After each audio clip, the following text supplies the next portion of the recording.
Got great ideas, but no idea how to build a website? Get Bluehost. Their AI design tool creates high-quality WordPress sites super fast. Whether you're a blogger, influencer, or launching a side hustle, Bluehost helps boost your growth with built-in marketing and e-commerce tools.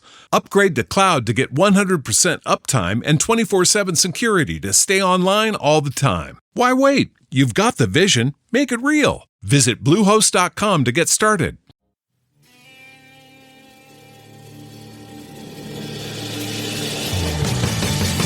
You have the right to remain silent.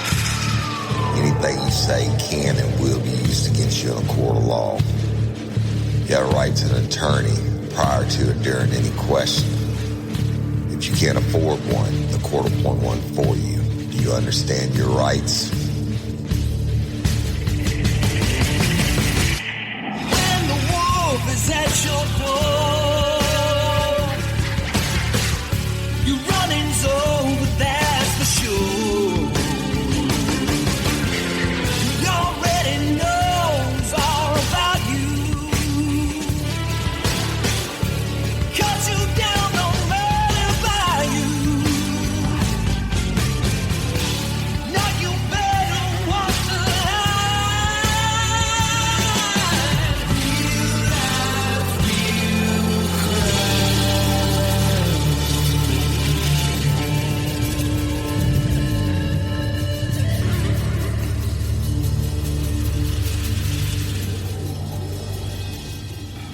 real Warning, this episode of Real Life, Real Crime, the podcast, may contain descriptions of acts of violence or that of a sexual nature and should be for people that are 18 years or older. Heed my warning, people. I do not get the facts of these cases off of the internet or from some television show.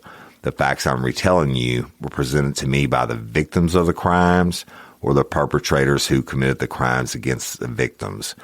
My descriptions of the crime scenes, what I saw with my own two eyes. If you're going to get offended, please turn this podcast off now. Thank you. Hello, everybody, and welcome to this episode of Real Life, Real Crime, the podcast. As always, I'm your host, Woody Overton. Y'all, this is going to be a quick add-on to probably my all-time favorite kind of funny and serious episode, which is Duty on the 4th. And y'all know I don't work on Christmas Eve, Christmas, New Year's Eve, New Year's Day, Good Friday or Easter weekend, Memorial Day weekend for obvious reasons, and 4th of July, Happy Birthday America. But so every year I re-release Duty on the 4th. And it's just it's the worst time to be a cop. I'm telling you, those long weekends like this weekend, look, you're getting this on Saturday. The patrons, you're going to get it on Thursday or Friday. Patreon Convex and Apple subscribers. And if you're not one of those and you want to become one, you can go to the Real Life, Real Crime Community app and become a convict. There's a bunch of different tiers. You can do it through Patreon. Go to patreon.com/Real Life, Real Crime, or go to Apple and you can subscribe. But you get commercial free early releases on each episode, and you get bonus episodes and all kinds of shit. But anyway, the last year there were like 120 something shootings and 28 deaths, mass shootings in the United States on the 4th of July weekend. And then I'm going to tell you why. Like I tell you on this episode, Duty on the 4th, it's fucking hot and people start partying early on the weekend. This year it's on a Thursday. Oh, I wouldn't want to be a cop come Sunday or any of it probably. But it's hot. People are drinking. They're having a good time. And as the weekend wears on, they continue and assholes will be assholes, and it all comes out. And I'm not just talking about the murders, y'all. I'm talking about the fucking rapes and the car crashes. Oh, God. Car crashes. And look, if you're out there drinking and driving this weekend, the feds, I don't know why I haven't said this before, the feds give every small agency or every police department, or they used to, and sheriff's office and small town departments, what they call LACE. And I don't know what the fuck an acronym stands for, but it's a federal grant for them to go out and write tickets on that weekend for DWIs and shit like that. So don't do it, people. Get somebody else to drive you. Catch an Uber or something. Because if you get locked up, you're probably not seeing the judge till next week. But the wrecks, the fist fights, the stabbings, it just goes through the roof. And if it's a full moon, don't want any part of it. But it's the worst. I mean, you would think it's New Year's Eve and shit. It's just not. 4th of July is the worst holiday for a cop. So to all my brothers and sisters wearing the badge, stay safe this weekend. Hey, even the correctional officers. I mean, all my brothers and sisters. Look, when I worked in the Department of Corrections, you didn't want to work on the 4th of July. And you didn't want to work on a full moon. And it's hot in that motherfucker. And people just lose their minds. But real quick, I want to tell you about something that I didn't know about over 80-something years ago. Check this out.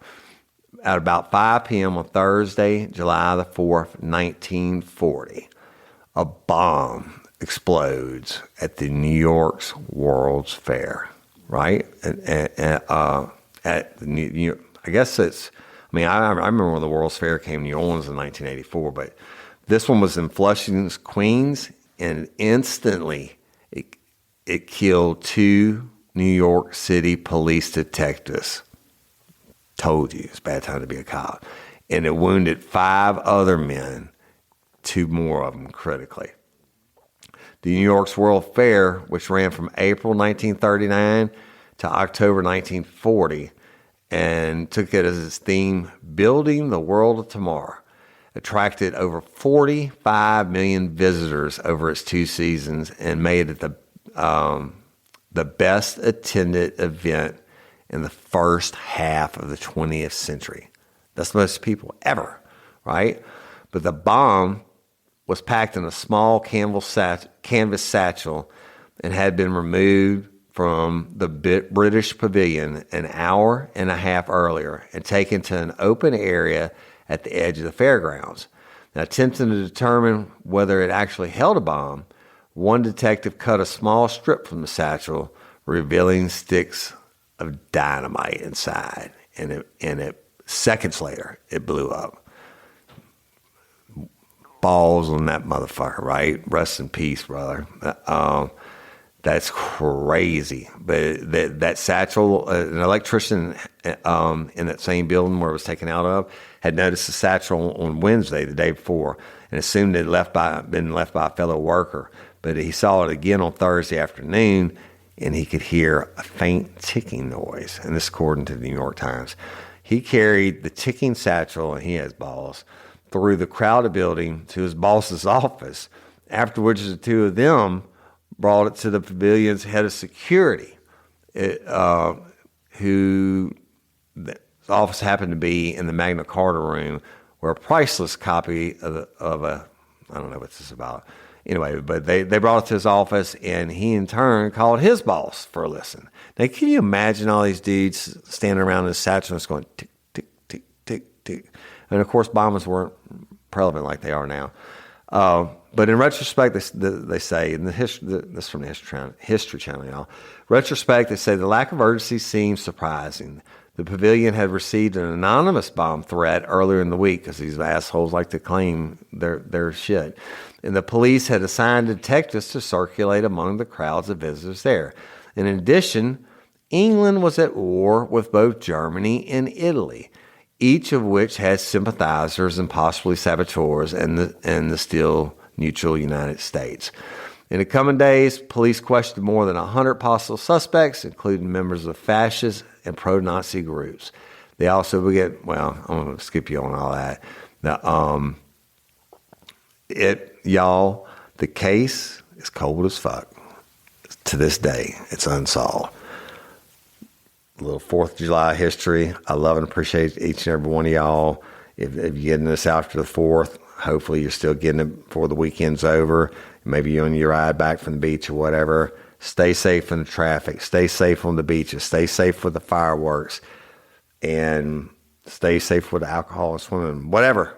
Stay safe. I love y'all. And again, you're the best fans in the world, bar none, hands down. Thank you for your thoughts and prayers to get me through my sickness. I'm never going to ask you to do anything again, like vote on the awards and stuff like I do every year, because you already gave me life. And I love y'all.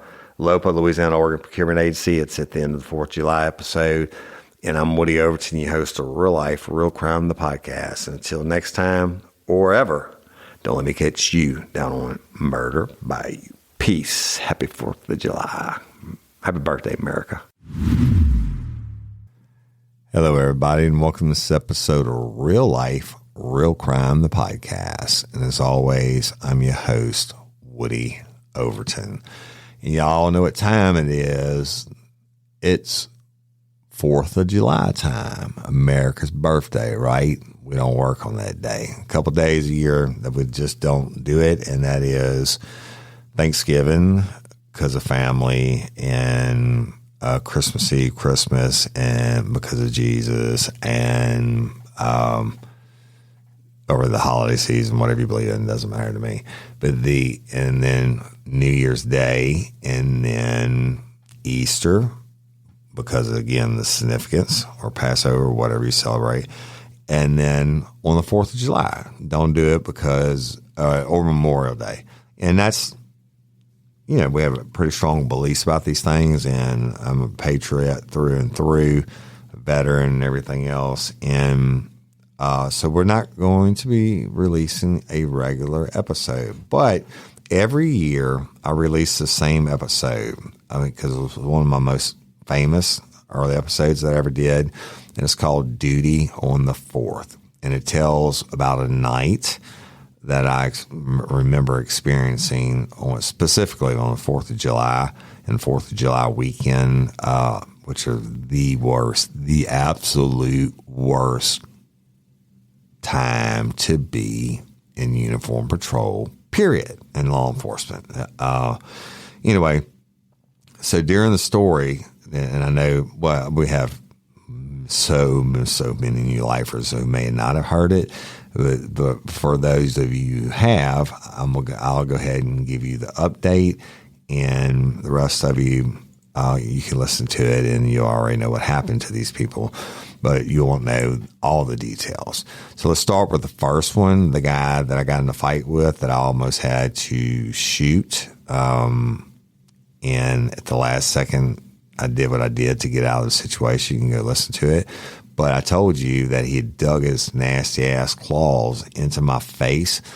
And so I want you, maybe I'll post it on social media. If you ever meet me in person, I can show you the scar on my nose. I'm touching it right now to this day, where I think it was his biggest finger, his middle finger, he had all 5 of his fingers dug into my face. So I still carry that scar, and that's been like 23 years ago. But you wouldn't notice if I didn't point it out to you. And I have no idea what happened to that dude. I can't imagine that he's not in prison or didn't die in prison. He was probably in his 30s, and he was probably my age. So he's got to be my age now. If he's alive, don't know. That kid involved in that story is shit.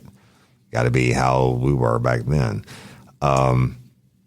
Take to the next one. I tell you what, I'm just going to give you a couple.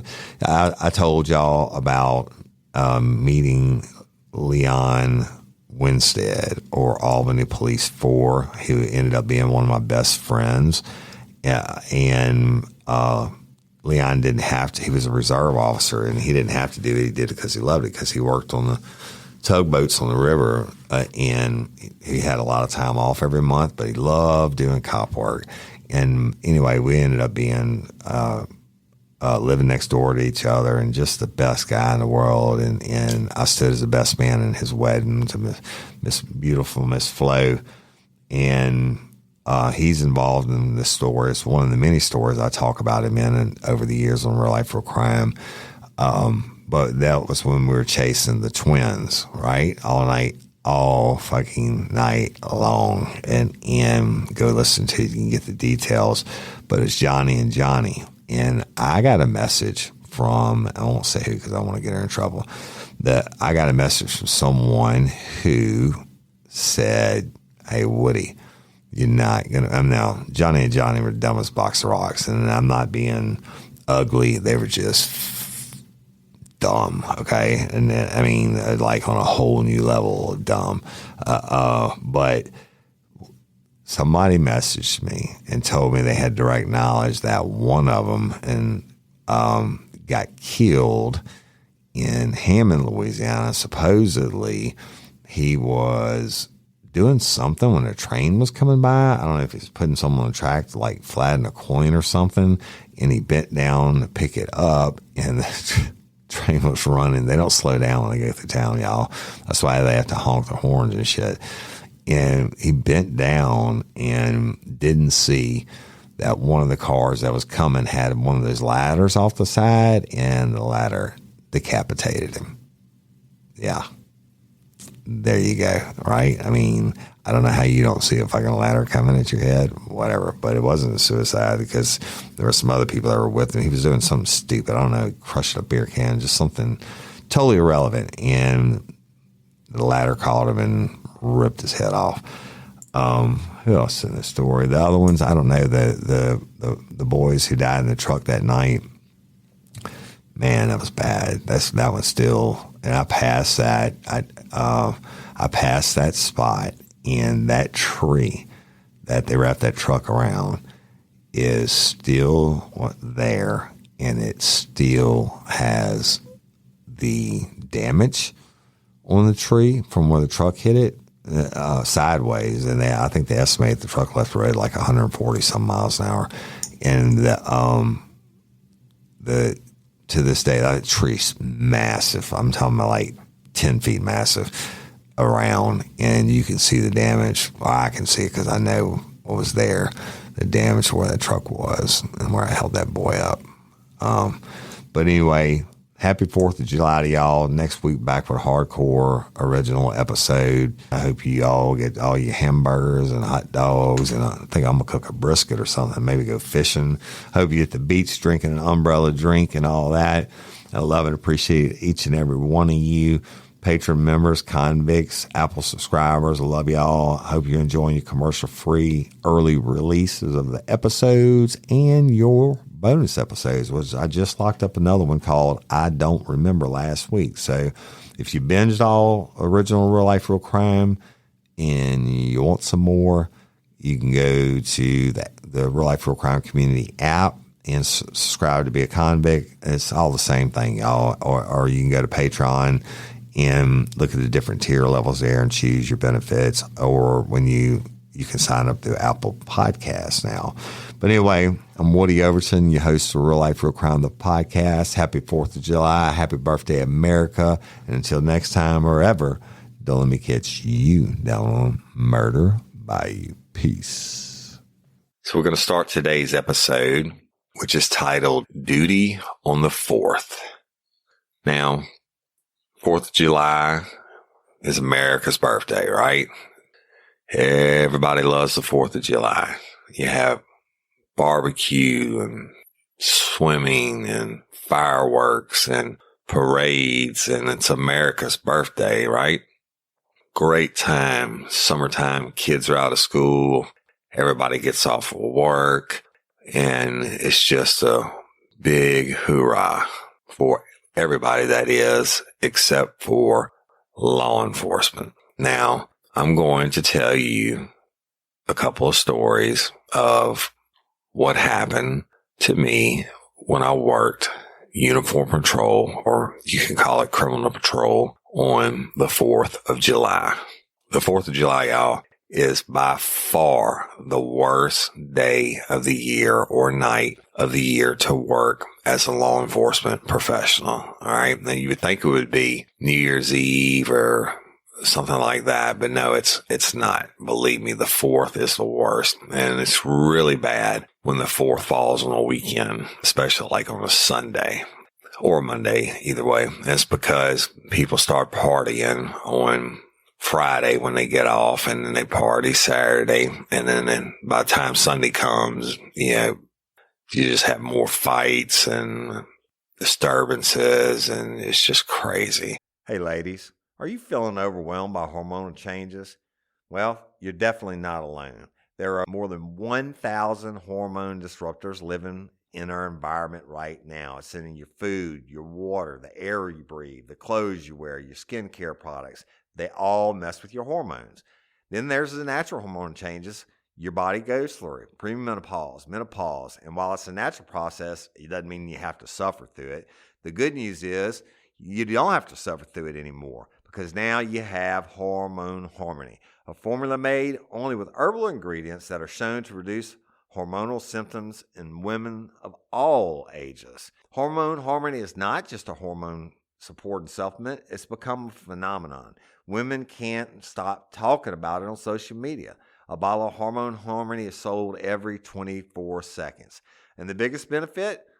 Well, my wife says it makes her feel like her own self again. And that's what women mention over and over in the reviews. And there are over 30,000 reviews for Hormone Harmony. And for a limited time, you can get 15% off your entire first order at happymammoth.com. Just use code RLRC at checkout. That's happymammoth.com and use code RLRC for 15% off today. That's happymammoth.com and use code RLRC. Hey, y'all, let me tell you about Gobble. All Gobble meal kits are pre-prepped. That means less work for you and less waste in your kitchen.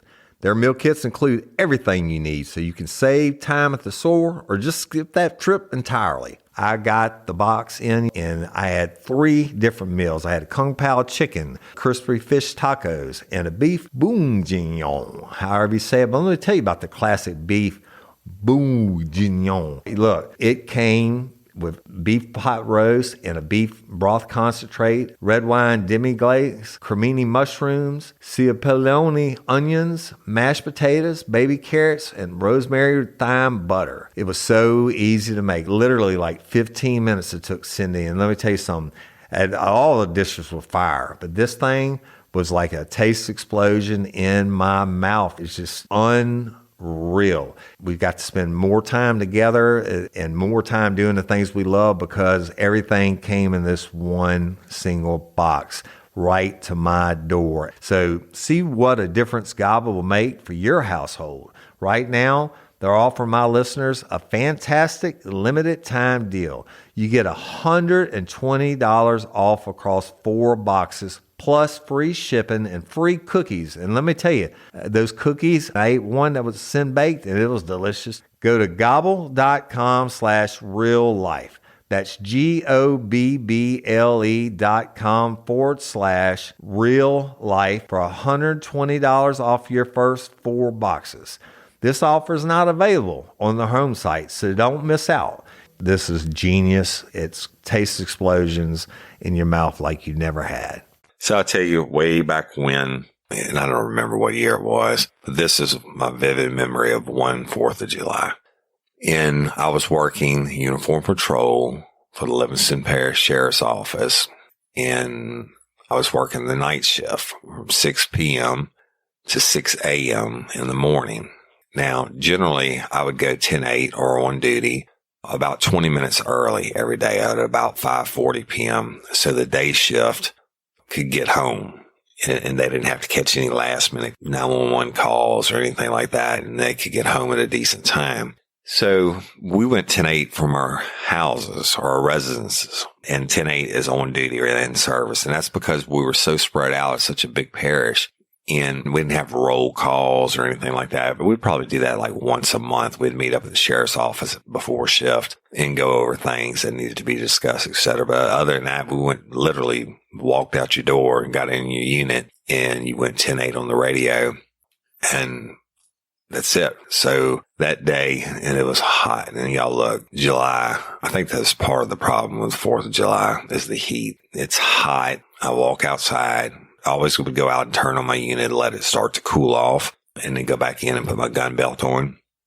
So I go out there and it must be 150 degrees inside the car, turn it on, kick the AC full blast, roll the windows down, let some of the heat out, and I go back inside. By the time I get back inside, I'm already covered in sweat.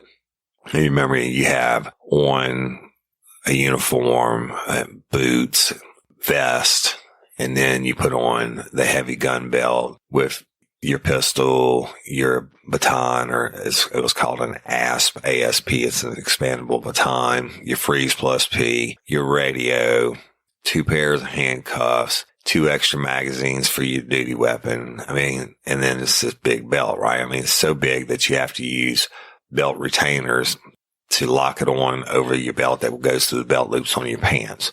Anyway, I put the gun belt on and go outside, climb in the unit, call on the radio. I say 361-259-108. What you got holding? And the radio came back 259-361. We have a 103D 911 call in French Settlement. I said, all right, 10-4, 10-8 en route. And so what that means is there was a domestic violence disturbance call that came in 911. Now, I lived in Albany, and I was about 25, 30 minutes away from French Settlement, which is in the very extreme southern part of the parish. And it takes that long to get there because the road through the southern end of the parish, Louisiana Highway 22, follows the river and the waterway. And there's like probably 15 90-degree turns that you can only go like 15 miles an hour around. So I called back. I knew it was going to take me a while. And I called back. I said, 361-259. What's the status on the 911? And it came back, said 259-361. It's code 4 at this time. Wife advises that the husband is passed out. So it's code 4 at this time, meaning everything's okay. So I'm like, okay, I don't have to really rush, right? So I took my time getting down there, and it was on a street I'd never been on before. And I turned on the street, and there's like 6 trailers to the left side of this little gravel road. And I'm pulling down, looking for the address on the trailer. And it didn't take long for me to figure it out, because as I'm pulling up, I see this woman come running up, and she's screaming and jumping up and down, waving her hands. So I pull up and I jump out on her, and I look at her, and she's beat to shit. Her mouth is bloody, her lips are busted, her eyes swollen shut. But she's screaming. I mean, we're close to the trailer, right? It's my unit, me, then her, and it's not 15 feet to the door. It's a little bit small trailer, single wide, to the door on the other side of her. And she's screaming frantically. She's like, he's got my baby. He's got my baby. He's going to kill it. He's got my baby. You got to get my baby. And I'm like, whoa, whoa, whoa. I said, hold on. I said, they told me that your husband was passed out. And at the same time I said that, the front door kicks open, and there stands this guy, and I'm going to describe him to you. And I'm a pretty big guy, right? 6'2", and he must have been 6'5", 6'6", maybe a little bit more. I don't know. But he was tall, and he didn't have a shirt on, and he was skinny but muscular, but long, nasty ass hair, beard. I think he had on like camouflage shorts and no shoes, and, covered in tats. And he's standing there, but I'll never forget it. He's holding this kid. And when I say a kid, I really mean like a toddler, or probably a year and a half old, is holding it underneath its arm like it's a rag doll. And, the kid's screaming, and he's holding it in his right hand. He's hollering and starts hollering at me, you get the fuck out of here, you motherfucker. And he's waving the kid like a rag doll. And I'm like, and then he goes back in and he shuts the door. I'm like, fuck that. So I immediately, without thinking, I didn't call it in or anything. I ran in after him, right? The latest and greatest can always be found at Weiler Plastic Surgery. We're excited to introduce Ellacor, a brand new device that tightens skin without scarring. Get the visible results you've been wanting without surgery. Schedule your Ellacor consultation today. And I threw the door open, and he's standing right there. And it's a little bitty living room with a love seat right to her right, and a wall. There was a hallway to the left that went back to the bedroom. And then there's a small wall, which would have been to his right-hand side, and with the same arm the kid's in. and there's a kitchen on the other side of that. So he's, I come in after, I'm like, dude, just, give me the kid. And he swung at me with his left hand because the kid was in his right hand. And to this day, I don't know what happened to the baby. I mean, because it all happened so fast, but I think the mama must have caught the baby or that he dropped the baby. I don't remember, but I know the baby wasn't involved in what happened next. And when he swung with the left hand, it was a tight area. I ducked to my right and I was able to miss his swing, but his fist hit my shoulder mic. Now, shoulder mics back then, our microphones ran from the radio on our gun belt, on your duty belt, up to your shoulder. Mine was always on my left shoulder. And I would have to reach over and press the button and turn my head to the left to talk into it. It was clipped to your shoulder on like a lapel on the uniform on the top of the shoulder. Say he swings with his left, I duck, and he hits my shoulder mic and knocks it off. And then it was on. The fight was on. I don't know what happened to the baby, but the fight was on. All this defensive tactics and all the stuff they teach you in the police academy on how to take people down and do palm heel strikes and all the straight arm bar takedowns and all break wheel stuns and all that bullshit goes out the window when somebody's swinging on you in your face. And I closed the distance on him and try to grab him. And it was hot in that trailer too. It was hot and it stunk. And I tried to grab him and he's all sweaty. And so I couldn't really get a hold on him. And evidently he had his other hand free because he started punching me. And as I tucked my head into his chest, I flipped him to our right and we flipped over that love seat and went down on the floor and landed on top of the coffee table. And then it was just on. It was Fist City at this time. And I heard my dispatcher call 361 or U code 4. I had the best dispatchers in the world. They knew me and they knew if I didn't respond that sugar had turned to shit and they better send the cavalry, right? So Tammy Forbes was the dispatcher that day and she's deceased now. What a sweetheart and a hell of a dispatcher. But she said 361 or U code 4. And I didn't respond because I'm on the floor now in a fist fight. So we're rolling like up against this table and rolling back and forth and we're swinging on each other, literally punching each other. And he was stronger than me. And plus he was higher than hell. I think he was on meth. I hit him as hard as I could and didn't even phase him, right? I'm trying not to let him get on top of me. And then I hear the radio again, 361, are you code 4? And of course I can't answer it. I'm fighting. And he gets the best of me. He gets on top of me. And when he gets on top of me, he's sitting on my waist, straddling me. And he's sitting on my Freeze Plus P. And y'all, Freeze Plus P is like mace on steroids, right? Very effective after about 45 seconds in helping to control somebody because it involuntarily makes their eyes shut and it makes them feel like they can't breathe, etc. And you've heard me talk about it in other stories, but so these are my options. Dude's on top of me. He's raining down punches. I've got my hands up trying to block the punches, etc., and still trying to grab a hold of his arms. And he comes down with his right hand, and I'll never forget it. And I have a scar on my nose to this day, the tip of my nose. If you ever meet me, you can look at it and see it. He had these long ass dirty fingernails, and he came down with his right hand, and he dug it into my face. And his middle finger, I'm sorry, I was messing up the mic because I'm recreating it right now with my own hand. His middle finger dug into the bridge of my nose, and then the other two fingers were on into my cheeks and cheekbones on the either side of my nose. And his hands on my face, and he's pinning my head back.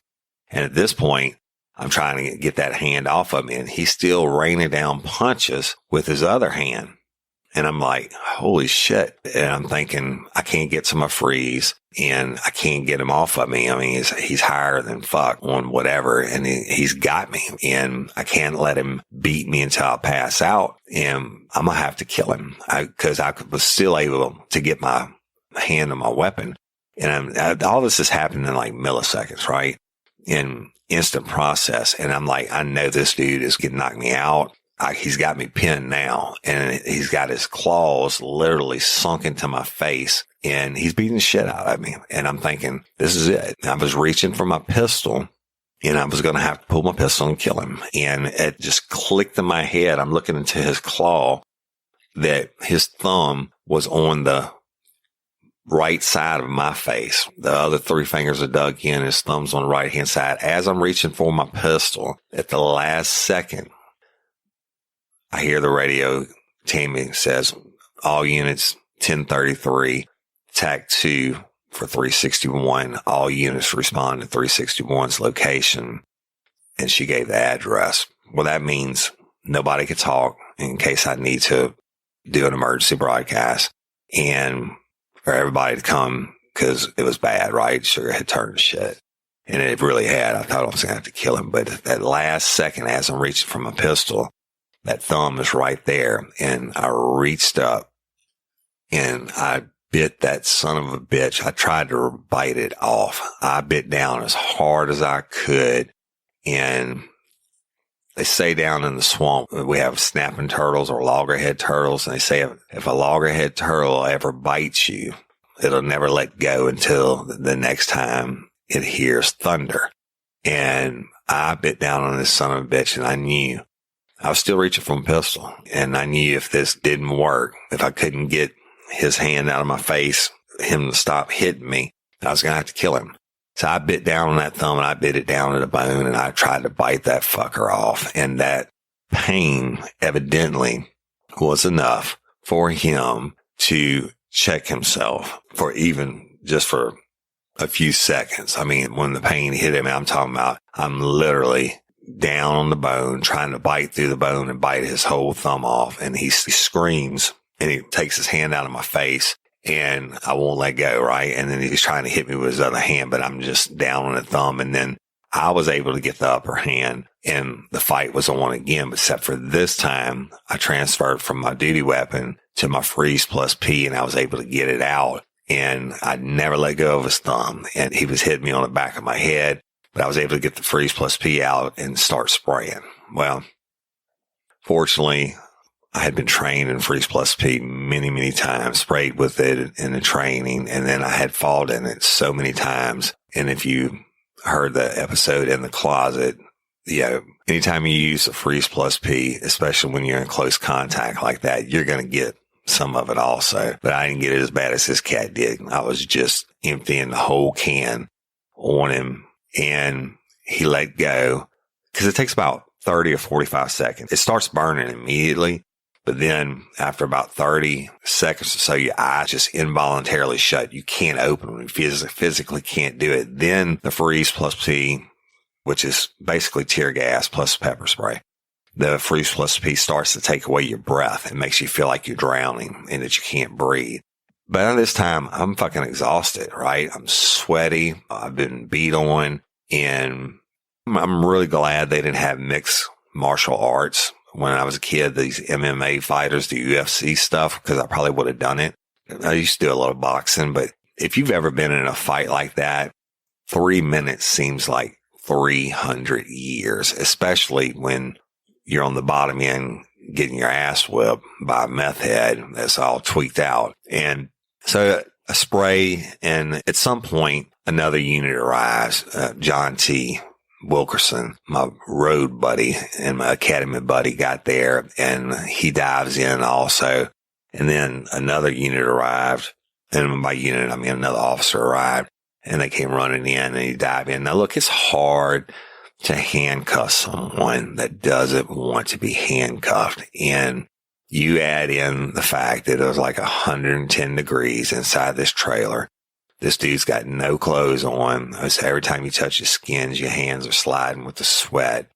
The whole room is full of Freeze Plus P, and everybody's breathing it. But although this dude got the worst of it, and it was still a fight until the Freeze Plus P kicked in enough where he felt like he couldn't breathe. And then he started freaking out a little bit, and somehow we were able to get him in cuffs.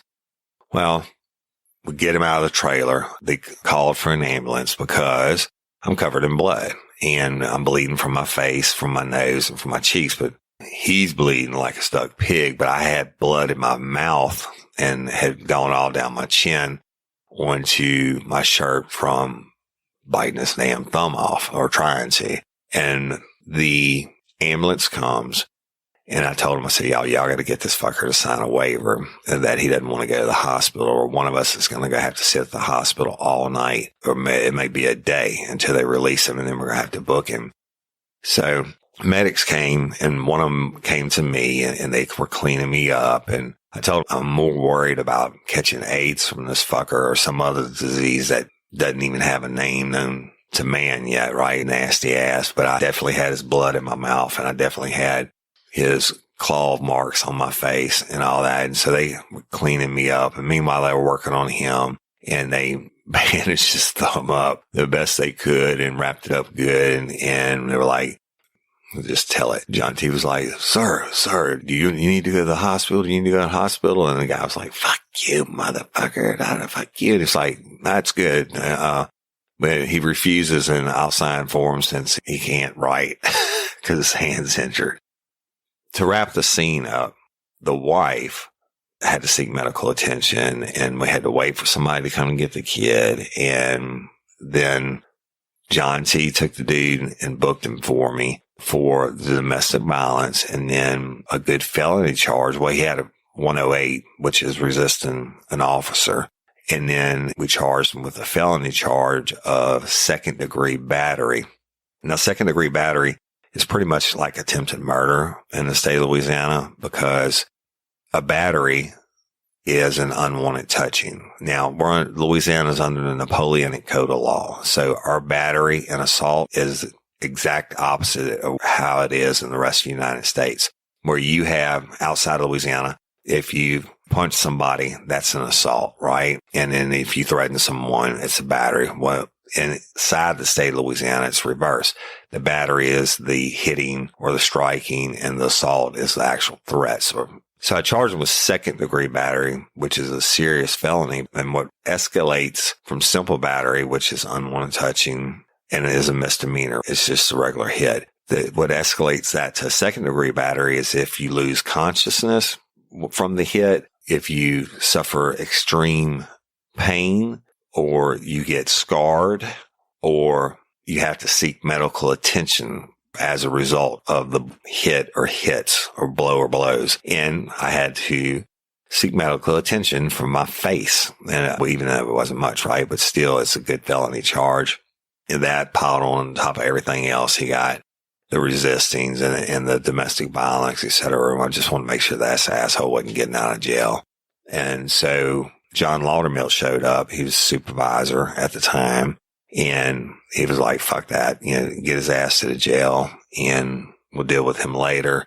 And I still had to write the initial report on it, but I was going to do that later. And he was more concerned about me, John was. But I told him it's not that big of a deal. I mean, he just dug his claws into my face, and they cleaned it up and put some bandages on it. But I had to go back the 30 minutes home to change uniforms. John wanted me to take off. And I was like, dude, there's no way. It was 4th of July weekend. And he's like, you're right. He said, I really do need you. But if you don't feel like it, he said, don't come back out. And I said, well, I'm going to go home and change, and I'll get back 10-8.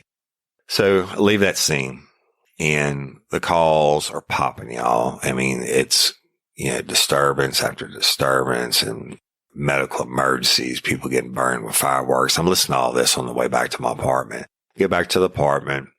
I shower and change in uniforms, and I go back 10-8. Spark something uncommon this holiday with just the right gift from Uncommon Goods. The busy holiday season is here, and Uncommon Goods makes it less stressful with incredible hand-picked gifts for everyone on your list, all in one spot. Gifts to spark joy, wonder, delight, and that's exactly what I wanted feeling. Hey, y'all, I ordered a super cool piece. It's a candle with a sculpture of LSU's Tiger Stadium on top of it. And each officially licensed laser cut wooden replica features up to 4 layers of detail, creating a bird's eye view of a specific football field, seating section, and more. And every label includes your stadium's name, the team's logo, and school location. And it has a coconut, soy, vegan wax infused with sandalwood smell that creates tailgates and touchdown scent profile, reminiscent reminiscent of game day. It's invigorating like fresh cut grass and nostalgic like smoke from a pre-game grill, and calming like the crisp autumn air of a new semester on campus. Y'all, I love it. I have it at the base of my TV, and I'm ready to watch the Tigers play on Saturday night, right? Uncommon Goods. Look, when you shop at Uncommon Goods, you're supporting artists and small independent businesses. And many of their handcrafted products are made in small batches. So shop now before they sell out this holiday season. Uncommon Goods looks for products that are high quality, unique, and often handmade or made in the U.S. They have the most meaningful, out of the ordinary gifts anywhere. They even have gifts you can personalize.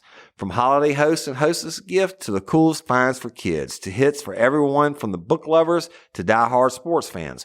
Uncommon Goods has something for everyone, not the same old selections you can just find anywhere. And with every purchase you make at Uncommon Goods, they give $1 to a nonprofit partner of your choice. They've donated more than $3 million to date. So to get 15% off your next gift, go to uncommongoods.com/RLRC. That's uncommongoods.com/RLRC for 15% off. Don't miss out on this limited time offer. Uncommon Goods, we're all out of the ordinary.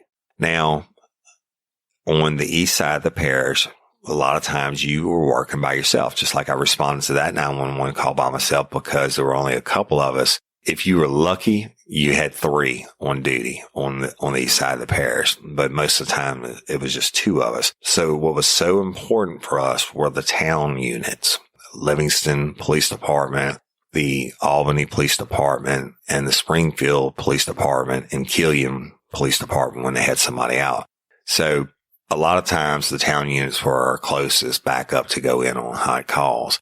So anyway, I get dressed, put my shit back on, get back on the radio, 361-259-10-8, and immediately, 361, we have 911 103D at Johnny and Johnny's. And I was like, oh, fuck, that's the last thing I need. Now, let me tell you about Johnny and Johnny. They were identical twins. I think they were like 18, 19 years old, but we dealt with them almost every week. And they lived at the end of a really narrow dead end street in I guess you would call it a rural hood, right? There were houses packed tight together, but then it's woods all the way around it. I knew. I mean, I'd arrested them both so many times, and these shit, you could not tell them apart. And every time I see one of them walking down the road, I'd call in and check warrants on them. And I'd say, check 17S on to Johnny. And they'd be like, which one? I'm like, both of them. Cause hell, I didn't know which one it was. And one time I called in, they called back and said, yeah, one of them had a warrant for whatever it was. Johnny and Johnny were physically fit, young, but they were dumb as a box of rocks. And I think almost to the mentally handicapped point, you couldn't even hardly understand them when they spoke either. Their intelligence was way on the low end of the scale. They had no jobs, but they weren't dope heads. They were just dummies. Anyway, so that day I was driving down.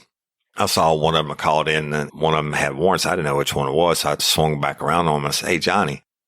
He said, hey, what's going on? And I said, hey man, come on. It's hot out here. Let me give you a ride. And so he gets in the backseat of the car. Well, I got out and Pat frisked him. And I said, I just for officer safety, Johnny, got to make sure you're not carrying any bazookas or anything. And I put him in the backseat of the car and I turned around from the opposite direction that he was walking in.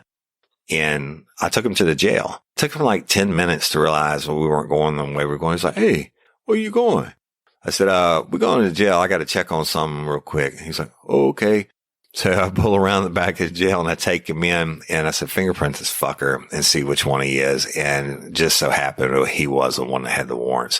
So I booked him in that night. But anyway, so 911 call, Johnny and Johnny. And Johnny and Johnny like to beat on their elderly mother. And I say elderly, she probably was in her 50s. And she was a character, I'll say, God bless her. And she would call the sheriff's office. They'd beat on this and then did this. And you got to come get some out of my house. And so, I mean, we were always there. And every time you turn on that street, they would run and they would run to the woods. So I already knew I was fucked. And so I go over there and I got no units. John T was way up north on a call. And the Springfield town unit, Terry Sanchez, who just made detective sergeant for the Hammond City Police Department last week, I think. So congratulations, Terry. Well deserved. And then Leon Winstead, who's my brother from another mother, who is AP4, Albany Police 4. And then Leon was a reserve or a part-time officer, and he didn't do it for the money. He was like a ship captain on the Mississippi River. So he had a lot of time off, but he did it because he loved police work. And this dude was a straight up great cop. The first night I ever went on duty on the east side of the parish, I was driving through Albany. He was out with a bad guy. And I mean, like I said, Leon's a little bit older, and this bad guy was a young, muscular dude, and boom, they are in a fist fight. And that's how I literally got to introduce myself to him, is by diving in their fist fight, in which that guy's brother ended up diving in that fist fight too. And that was another story for another day. But Leon, super cop. Terry's a great guy too, from Springfield. And Leon was like, 361, I'm going to come back you up. And Terry called from Springfield and said, 361, I'm going to come back you up, because they knew it was going to be a shit show.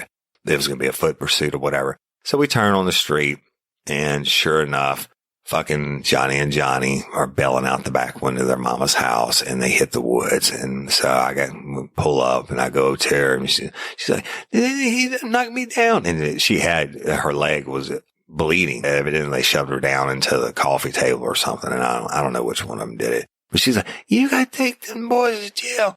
They were starting that foolishness. I said, yes, Ms. Gray. Okay. You know, we're going to get them, blah, blah, blah. So take the report, and we have to go after them, y'all. And I would like to let them go, but due to past experiences, I know if we didn't catch them, they were going to come back, and she was going to be calling all night long. So we're riding around looking for them, because like I said, it's kind of a rural hood, and it's just I'm not being racist. I'm the last person in the world that's racist, but I'm just describing to you. It's just an area, kind of a widespread area where the black folk had settled between Albany and Springfield in a rural area. So they're on foot and they're running. And so we're cruising around looking for them, and dispatch calls. It says 361 got a report of the twins are breaking windows out of cars on such and such street. I'm like, fuckers. And so by the time we get to where the cars were, they're gone. Then I got to stop and take reports on these vehicles and get the vehicle identification number and make the reports for the victims. And so now it's a time process, right? And before I can get done with the first three cars, 361, the twins are at such and such. They just busted it in somebody's front door. I'm like, fuck, here we go. So I'm having to leave them. And it was like leapfrog. I swear y'all, it went on for like 2 hours. So we split up. I'm going to call. The twins are going literally house to house and cutting through the woods to the next street. And they're just destroying everything like a tornado, fucking busting every window they can find, kicking in doors. I mean, just crazy. And so we are chasing them. My reports are stacking up by the second.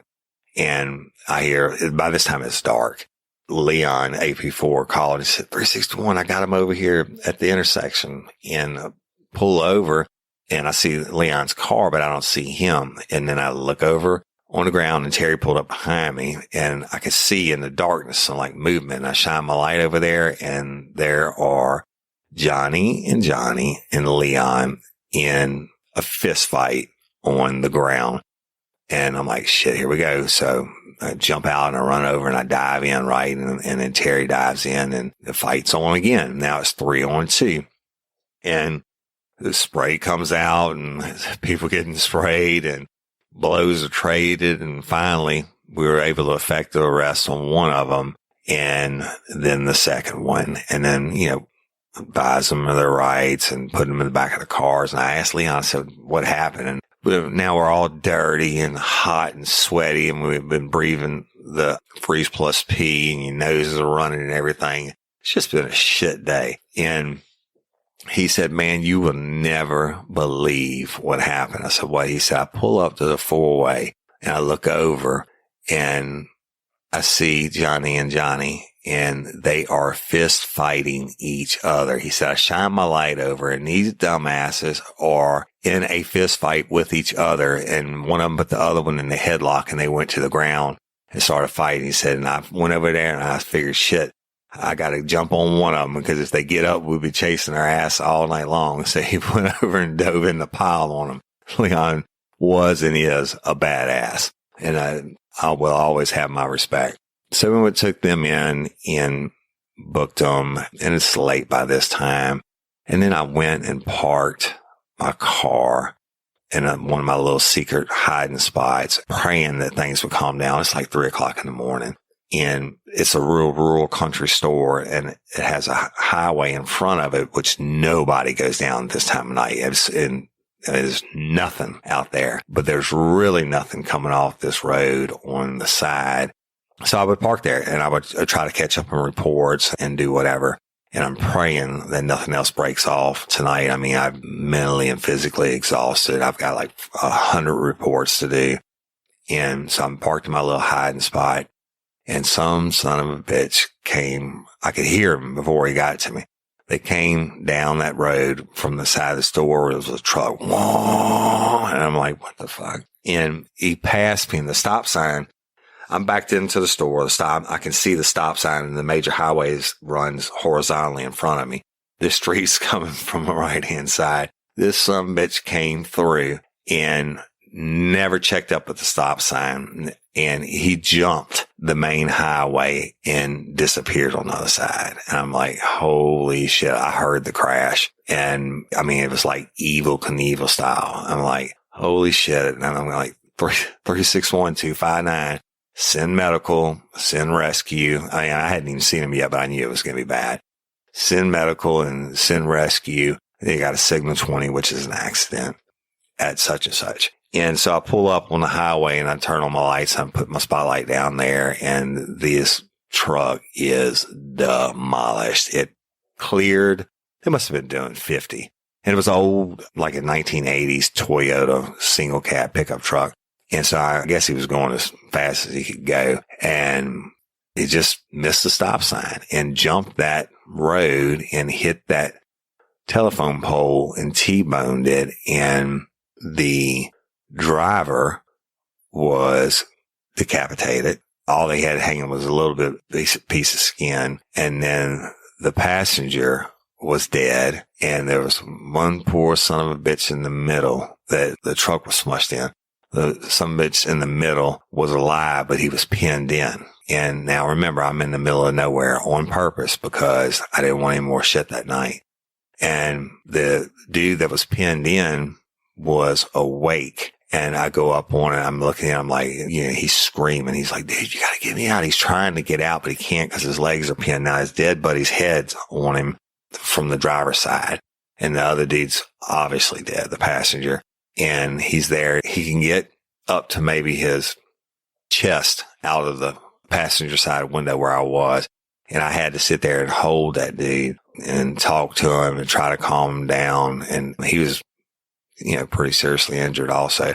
But it was so far out there, and there's no fire departments or anything like that. And it took like 30 minutes for the first responder to get to me. And then when they got to me, I'm holding him, and this guy's just been begging and crying, please get me out of, please get out of here. And his head's on me, and I mean, just total shock. And so I'm standing there holding him all this time, and it's hotter than hell. And, just a horrible scene. But what made it even worse was the rescue teams that responded didn't have the capability to get the guy out of the truck. We had to wait for somebody to come. I think it might have been Dennis Springs. I don't know. It was he was pinned there for the longest time, and he would beg me, please don't leave me. Please don't leave me. So I stood there and held that dude for probably well over an hour until they were able to get there with the jaws of life and cut him out. So anyway, duty on the 4th of July was always fucked up. And I mean, you knew it was going to be a wild ride, and especially those long weekends. So much mad respect and love for everybody that's out there this 4th of July. 10-8 on duty. Stay safe and watch your six.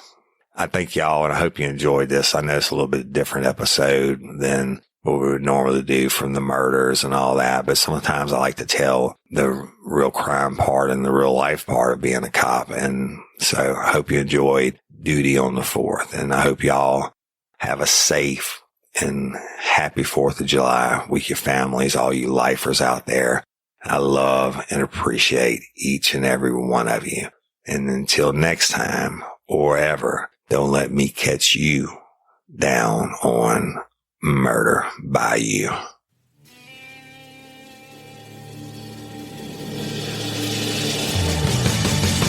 You have the right to remain silent. Anything you say can and will be used against you in a court of law.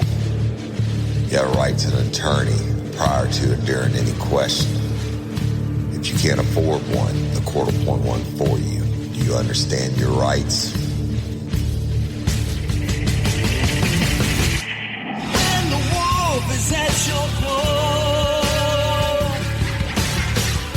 you're running over, that's for sure.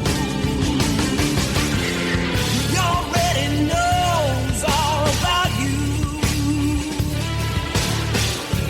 Cut you down, no matter by you.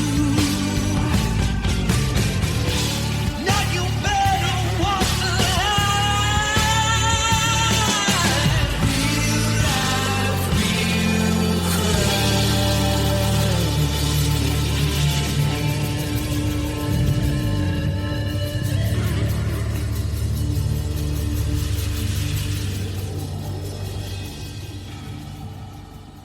Real life, real O'Reilly. You've got questions? O'Reilly Auto Parts has answers. Need a pro you can trust? We've got that too. No matter what you need, our professional parts people have the training and expertise to help you do things right. Deep automotive knowledge. Just one part that makes O'Reilly stand apart. The professional parts people. O'Reilly Auto Parts.